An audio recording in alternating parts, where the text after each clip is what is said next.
मेरे प्यारे विद्यार्थियों, आप सभी का स्वागत। बच्चों, दिशांक भूमिति के हम 5.1 में 3 सवाल हल कर चुके हैं। आगे बढ़ते हैं, 5.1 का चौथा सवाल करते हैं। तुलसीदास के 2 लाइन का जो हमारा काव्य है, थोड़ा सा हम गणित के साथ साथ अगर साहित्य में भी 1-2 लाइन सीख लेते हैं तो बड़ी अच्छी बात है। तुलसी मीठे बचन से सुख उपजत चहु ओर, वसीकरण एक मंत्र है, तज दे बचन कठोर। मीठे बचन को अपनाओ और कड़वे कटु वचन का त्याग करो, तुलसी का यही कहना है। आगे बढ़ते हैं, 5.1 का चौथा सवाल। हमें इसमें क्या करना है? समकोण त्रिभुज, कुछ हम देख लेते हैं कि हमारा आरंभ बिंदु क्या होता है, 0 0। अगर कोई लाइन आरंभ बिंदु से शुरुआत होती है तो उसकी दूरी यानी ओ से यानी ओरिजिन या मूल बिंदु से उसकी दूरी होगी कर्णी में x² प्लस y²। और अगर 2 बिंदु होते हैं हमारे, तो हमने दूरी सूत्र देखी है, कर्णी में x2 माइनस x1 का वर्ग प्लस y2 माइनस y1 का वर्ग। और अगर हमें रेखाखंड निकालना है तो कर्णी हटानी होगी। जब हम कर्णी हटाते हैं तो हम क्या करते हैं, दोनों पक्षों का वर्ग। और जब हम दोनों पक्षों का वर्ग करते हैं तो दूरी यानी वह दूरी PQ का वर्ग बराबर इन दोनों के वर्गों का योगफल, यानी x2 माइनस या x2 पहले x1 लिखते हो तो y1 पहले लिखोगे, वही हो गया कि x2 माइनस x1 का वर्ग और y2 माइनस y1 का वर्ग। अब अगर आप x2 से शुरुआत करोगे तो दोनों तरफ उसी तरह से y2 माइनस y1 का वर्ग। आप दोनों बातें सही होती हैं, बस x1 से शुरू किया तो यहाँ y1 से शुरू करोगे, x2 से शुरू किया तो यहाँ y2 से शुरू करोगे, और हमें ये डिस्टेंस मिलेगा पूरा PQ का वर्ग बराबर दूरी सूत्र से और दोनों पक्षों में वर्ग करने पर। इसके आगे बढ़ते हैं हम कि समकोण त्रिभुज क्या होता है। समकोण त्रिभुज हमने सीखा है पाइथागोरस प्रमेय के विलोम से। हमने क्या सीखा है पाइथागोरस प्रमेय के विलोम से? अगर दो भुजाओं के वर्गों का योगफल बराबर होता है तीसरी भुजा के वर्ग के, तो वह समकोण त्रिभुज की भुजाएं होती हैं, है ना। तो 2 रेखाखंडों का वर्गों का योगफल अगर तीसरी भुजा के वर्ग के बराबर हुआ तो वो भुजाएं समकोण त्रिभुज की भुजाएं होंगी, और जो वो निर्देशांक होगा वह निर्देशांक भी समकोण त्रिभुज के निर्देशांक होंगे। और अगर चतुर्भुज होता है तो ये हमें देखना है कि ये कह रहा है कि समांतर चतुर्भुज देखना है कि नहीं। तब जिसके सम्मुख भुजा, किसी चतुर्भुज के सम्मुख भुजा अगर समान होते हैं, सर्वांग सम होते हैं, तो वे चतुर्भुज समांतर होते हैं। तो हम चतुर्भुज, और क्योंकि हमें पता नहीं है कि कौन सा निर्देशांक कैसे है, तो हमें पहले दूरी सूत्र से उन चारों भुजाओं का मान ज्ञात कर लेंगे, यानी दूरी ज्ञात कर लेंगे। फिर देखते हैं कौन सी 2 भुजा आपस में बराबर होती है। अगर 2 भुजाएं कोई भी आपस में बराबर होती हैं तो वे समांतर चतुर्भुज होंगे। उसी तरह अगर सम चतुर्भुज सिद्ध करना है तो हमें चारों भुजाएं बराबर सिद्ध करनी होगी, यानी बराबर हम निकालेंगे चारों भुजाओं का। हमें पता नहीं है कौन सी भुजाएं हैं, तो एक ऑर्डर में, जैसे अगर ABC दिया है तो AB, BC, CD, AB, AD, हम चारों भुजाओं का मान निकालेंगे। अगर वो बराबर हो जाती हैं उनकी दूरियां, तो हम कहेंगे कि ये भुजाएं किसकी हैं, सम चतुर्भुज की हैं, और ये निर्देशांक सम चतुर्भुज के निर्देशांक होंगे। और अगर समबाहु त्रिभुज सिद्ध करना है तो कैसे?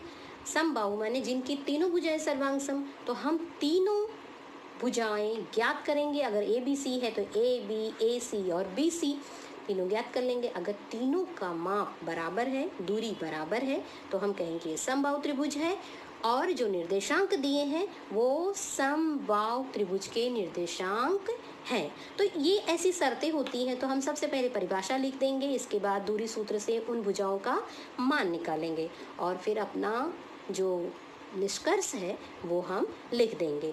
तो बहुत इंपॉर्टेंट है अपनी बातों को एग्जामिनर के तक पहुंचा देना। तो परिभाषा के थ्रू, दूरी के थ्रू और संकेतों के थ्रू आपको यह निकालना है। तो 5.1 का चौथा सवाल ऐसा है कि जांच कीजिए कि बिंदु 2-2, Q 2-2 और R 2-7 समकोण त्रिभुज के शीर्ष बिंदु हैं। तो पहले आप अपना मत क्लियर लिख दीजिए कि समकोण त्रिभुज होता क्या है, ये कैसे हो। तो आप लिख दिए त्रिभुज के दो भुजाओं के वर्गों का योगफल तीसरी भुजा के वर्ग के बराबर है तो वह त्रिभुज समकोण त्रिभुज होता है पाइथागोरस प्रमेय के विलोम के कथनानुसार। तो हमें क्या करना है, प्रथम हम भुजाओं के वर्गों का मान ज्ञात करते हैं। हम भुजाओं के वर्गों का मान ज्ञात करते हैं। तो दूरी सूत्र हमारी क्या है, PQ बराबर x2 माइनस x1 का वर्ग प्लस y2 माइनस y1 का वर्ग। तो हम एक त्रिभुज बना ही लेते हैं ऐसे कल्पना से कि P एक बिंदु है जिसका मान है -2 दिया हुआ है नाम के साथ। तो हम एक रचना बना लेंगे त्रिभुज का। x -2 और 2P है, उसको मानते हैं x1 और y1। Q है x2 y2 और R है x3 y3। हमने यहाँ मान रख दिया है। अब हम एक एक करके PQ का, QR का और PR का मान निकालेंगे। तो हम वर्ग के स्वरूप में पहले ही निकाल लेते हैं।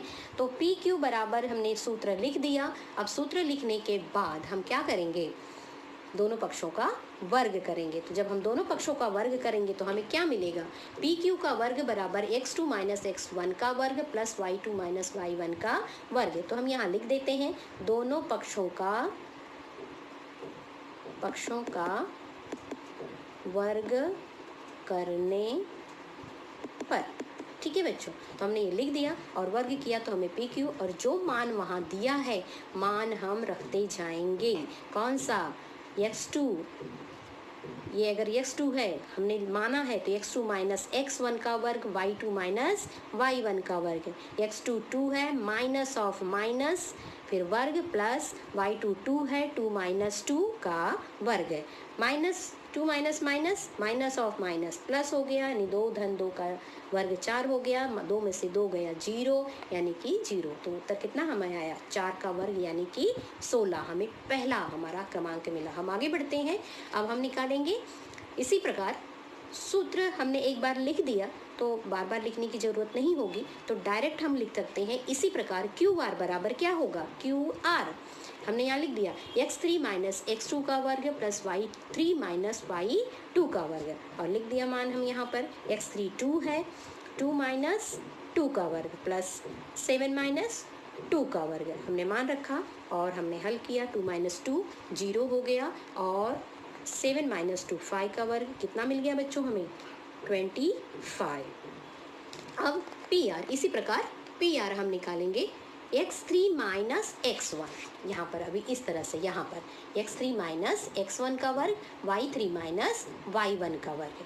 ठीक है, हमने मान रखा 2 माइनस 2 का वर्ग प्लस 7 माइनस 5 का वर्ग। अब देखो 2 माइनस माइनस यानी 4 का वर्ग हो गया और यहाँ 7 माइनस 5 का वर्ग 5 वर्ग हो गया। बच्चों ध्यान दो, यहाँ पर PR हमें मिल रहा है 4 का वर्ग और प्लस 5 का वर्ग बराबर 16 धन 25 हो गया 41। ये हमारा तीसरा पॉइंट। पहले हमने 16 निकाला था पहला पॉइंट, दूसरा निकाला 25 दूसरा पॉइंट हो गया। इसके बाद हमने तीसरा निकाला, हमें कितना मिला, 41। अब हम अपने निष्कर्ष पे पहुंचते हैं। निष्कर्ष ऐसा है कि कथन 1 और 2 को जब हमने देखा, कथन 1 और 2 के अनुसार PR का वर्ग बराबर PQ का वर्ग प्लस QR का वर्ग, ये समता दर्शाता है यानी कि बराबर है ना। हमने तीनों कथनों को देखा तो हमें ये मिला कि PR का वर्ग बराबर PQ का वर्ग प्लस QR का वर्ग बराबर है। इसलिए त्रिभुज PQR समकोण त्रिभुज है और PQ तथा R समकोण त्रिभुज के शीर्ष बिंदु है। ये हमने सिद्ध कर दिया, है ना बच्चों। तो चलो चलते हैं, अब आगे बढ़ते हैं। 5.1 का पांचवा सवाल क्या है। पांचवा सवाल, हम सवाल पहले देख लेते हैं। 5.1 का पांचवा सवाल,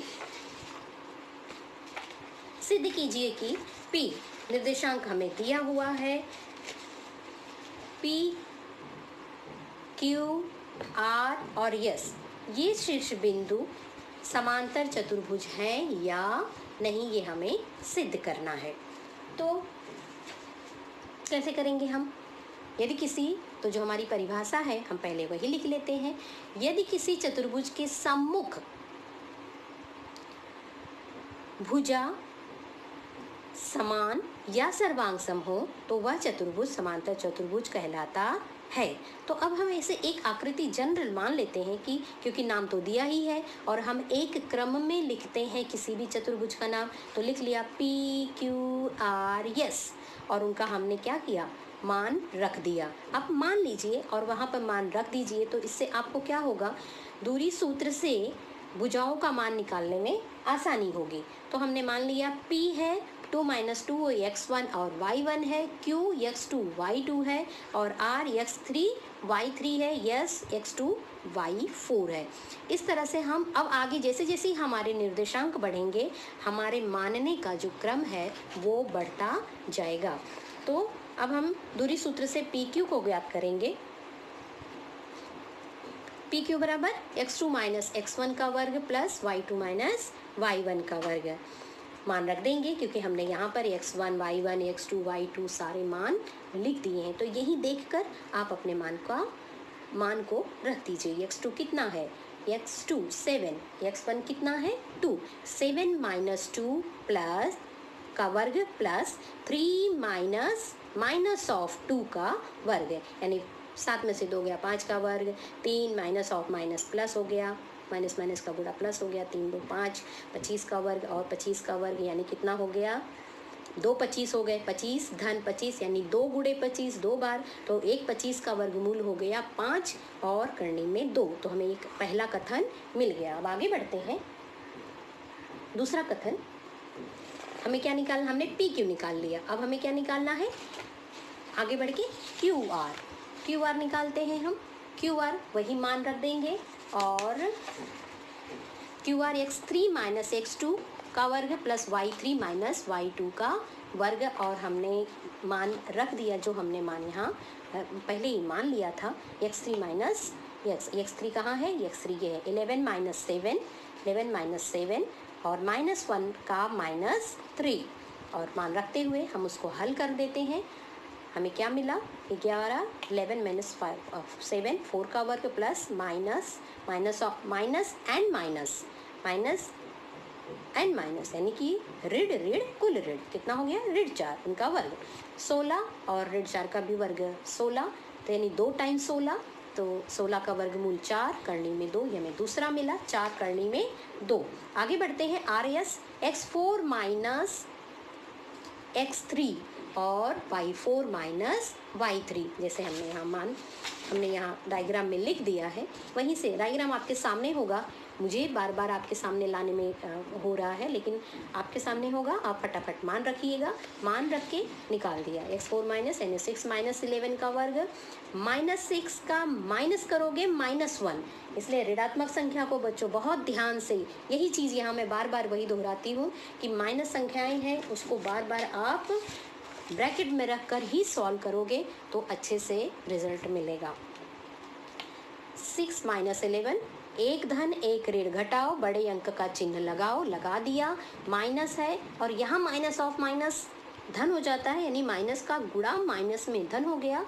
फिर ये -5 मिला, -5 का वर्ग 25 प्लस एक धन एक ऋण घटाओ, बड़े अंक का चिन्ह लगाओ, यानी -5 मिलेगा। -5 का वर्ग कितना हो गया बच्चों, 25, यानी कि यहाँ पर हमने करनी में क्या लिया, -5 का वर्ग प्लस -5 का वर्ग, तो कितना हो गया 25, यानी 2 टाइम 25 यानी 5 करनी में 2। इसी तरह से SP निकाल लेंगे। इसमें दूरी सूत्र ही सबसे इम्पॉर्टेंट है और दूरी सूत्र में आप मान रखते जाइए और भुजाओं का जो दूरी है वो दो शीर्ष बिंदुओं की दूरी ज्ञात कर दी थी, करते जाइए। मान रखा यहाँ पर भी वही है। कितना मिल गया हमें? 4 करनी में 2। जब 4 करनी में 2 मिल गया, अब हम तुलना करते हैं कथन। हमने जब सारे चारों कथनों का, हमने कथनों का नाम दे दिया था, पहला, दूसरा, तीसरा, चौथा। यहाँ हमें चौथा भी 4 करने में 2 मिला। अब हम सारे कथनों की तुलना करेंगे। क्या मिला हमें? कथन 1 बराबर है कथन 3 के, अर्थात PQ बराबर है RS के, और कथन 2 बराबर है 4 के, अर्थात QR बराबर है SP के। यानी कि परिभाषा के अनुसार, जो हमने शुरू में ही परिभाषा लिख दी थी कि किसी चतुर्भुज की अगर सम्मुख भुजाएं सर्वांग सम होती हैं या तो हम कहते हैं कि वह चतुर्भुज समांतर चतुर्भुज होता है। तो हमें क्या मिल गया? QR सर्वांग सम PS मिल गया और PQ सर्वांग सम SR मिल गया। PQ सर्वांग सम RS मिल गया और QR सर्वांग सम SP मिल गया। यानी कि यह जो शीर्ष बिंदु है, ये समांतर चतुर्भुज के शीर्ष बिंदु हैं। तो इस तरह से हमारा 5वां सवाल भी यहाँ पे होता है।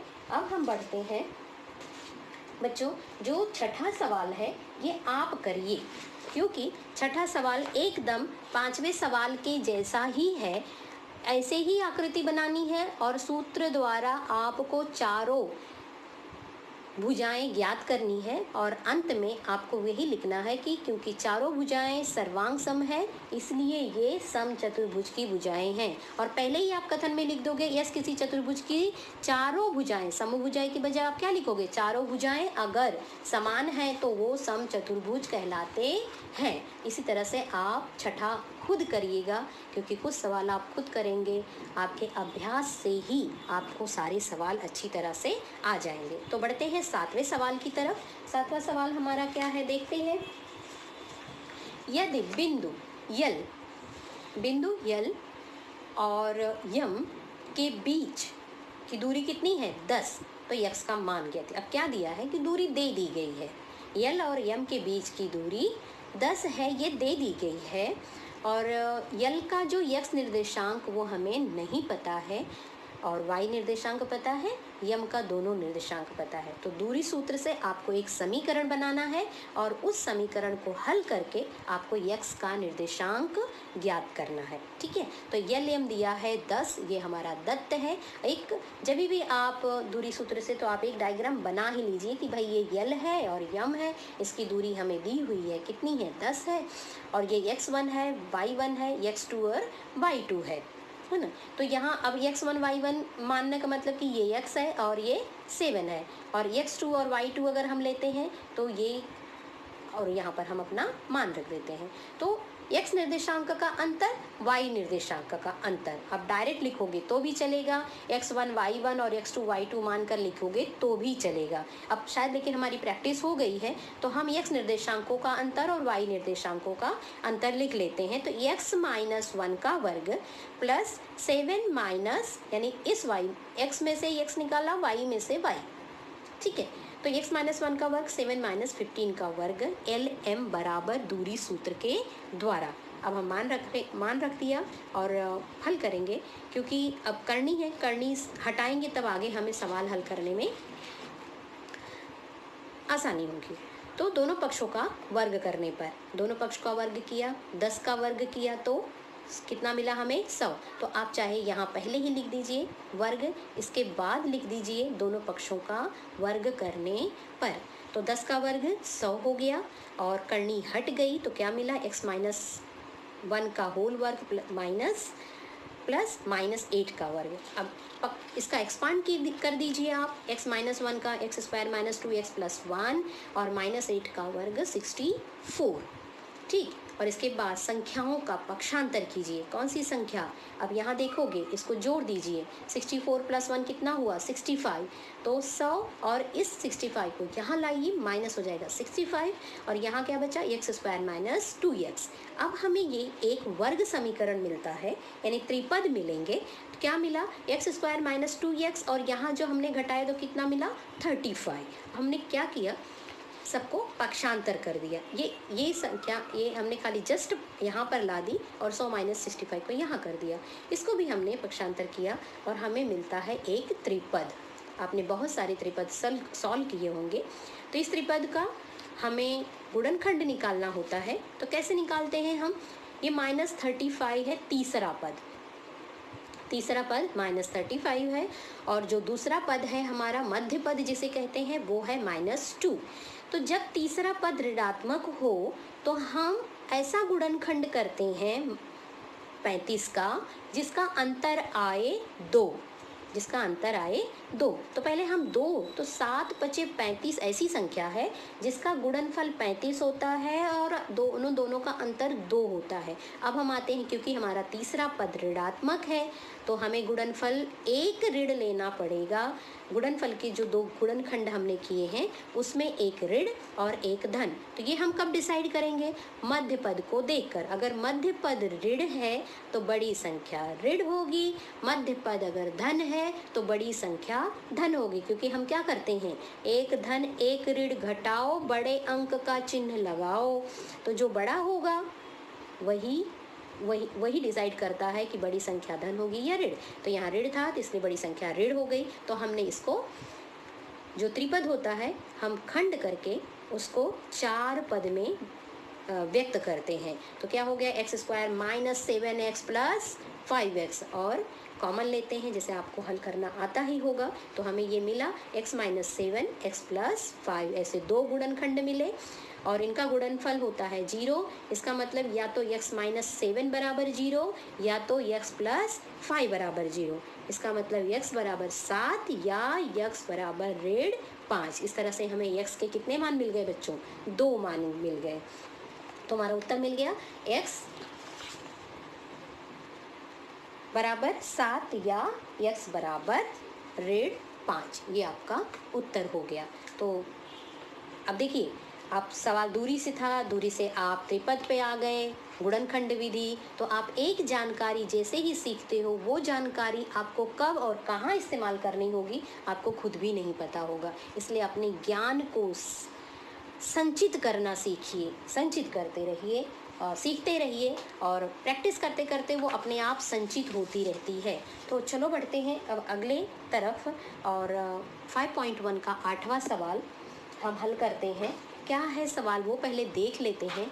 5.1, सिद्ध कीजिए कि बिंदु ABC समबाहु त्रिभुज के शीर्ष बिंदु है। अब इसमें सवाल में थोड़ा सा खाली देख के डर जाओगे आप, क्योंकि इसमें करनी आ गई है, करणीय है। 1 + 2 करनी में 3 और 4, लेकिन है तो निर्देशांक ही ना। तो अब आप चाहो तो इसको ऐसे बड़ा और इसको छोटे में रख लो। ये बड़ा C बड़ा है और जो करनी है 1 + 2√3 इसको छोटे ब्रैकेट में रख लो।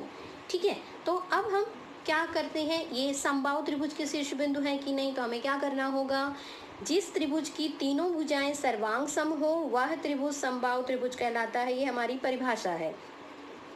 तो हमें क्या करना होगा, दूरी सूत्र से तीनों भुजाओं के मान या दूरी ज्ञात करनी होगी। तो जैसा मैंने अक्सर कहा कि पहले आप डायग्राम बना लीजिए, उनका मान रख लीजिए। क्या है, a x1 y1, b x2 y2 और c x3 y3। अब यहाँ पे आपको कन्फ्यूजन ना हो इसलिए इसको छोटे ब्रैकेट में और इसको बड़े ब्रैकेट में रख लीजिए।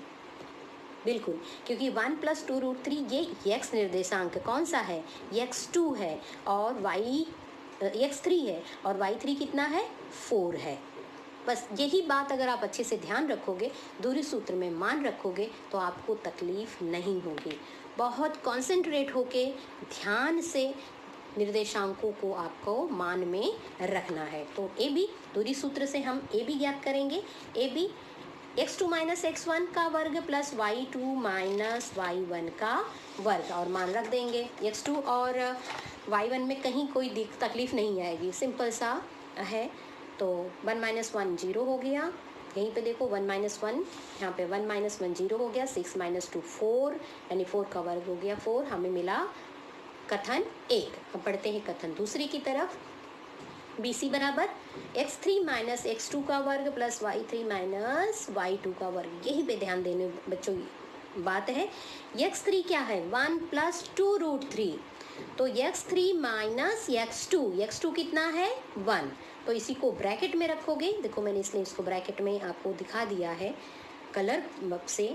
तो अब ब्रैकेट खोलिए करनी में 1 + 2√3 माइनस ये तो और ये ब्रैकेट हट गया तो -1। अब ध्यान दोगे तो -1 घट गया, ये -1 ये -1 घट गया, बचा क्या 2 करनी में 3 और 4 - 1 धन 1 ऋण घटाया, बड़े अंक का चिन्ह लगाया, -2 आया तो क्या मिला, ये ब्रैकेट में ही है 2 करनी में 3 का वर्ग प्लस 4।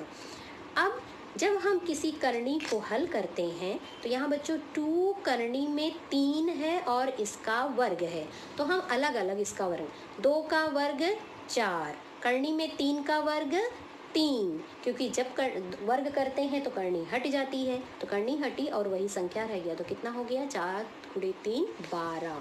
तो हमें कितना मिल गया यहाँ पे 4 × 3 12 और +4 कितना हो गया 16 और 16 का वर्गमूल कितना होता है 4। ये हमें मिल गया दूसरा कथन। अब तीसरे में भी वही ध्यान देना है, सेम वही निर्देशांक है, x3 - x1 का वर्ग प्लस y3 - y1 का वर्ग करनी में AC बराबर मान रख दीजिए। जो x3 का निर्देशांक बच्चों ध्यान से देखो मैंने ब्रैकेट में लिखा है 1 + 2√3 -1 का वर्ग प्लस 4 - 2 का वर्ग। अब यहाँ पर फिर से हमने ब्रैकेट ओपन किया तो 1 और ये -1 घट गया, बचा क्या 2√3 का वर्ग प्लस 2 का वर्ग। अब 2√3 का वर्ग जैसे मैंने यहाँ समझाया सेम चीज़ वहाँ पर भी है, तो कितना मिल गया हमें 4 × 3 12 प्लस 4 मिल गया करने में 16, यानी कि 4 हमें कथन मिला 3। अब आपने अगर कथन 1, कथन 2 और कथन 3 को देखा तो हमें क्या मिला, सिंस चूंकि कथन 1 बराबर कथन 2 बराबर 3, इसलिए बिंदु ABC यह क्या है समबाहु त्रिभुज के शीर्ष बिंदु है परिभाषा के द्वारा, क्योंकि परिभाषा हम पहले ही लिख दी, तो आप अपने मत को पहले ही स्पष्ट कर दीजिए, तो आपका तो आधा मार्क्स यही क्लियर हो जाता है। इसके बाद धीरे धीरे सवालों को हल कर लीजिए और इस तरह से 5.1 के हमारे जो शेष बचे हुए सवाल थे वो हल हुए। आप इनकी तैयारी करते रहिए और अगले वीडियो में हम मिलते हैं 5.2 के बहुत इम्पॉर्टेंट सूत्र के साथ, और खुद को प्रेरित करते रहिए, गणित को लिख कर समझ कर पढ़ते रहिए। थैंक यू बच्चों।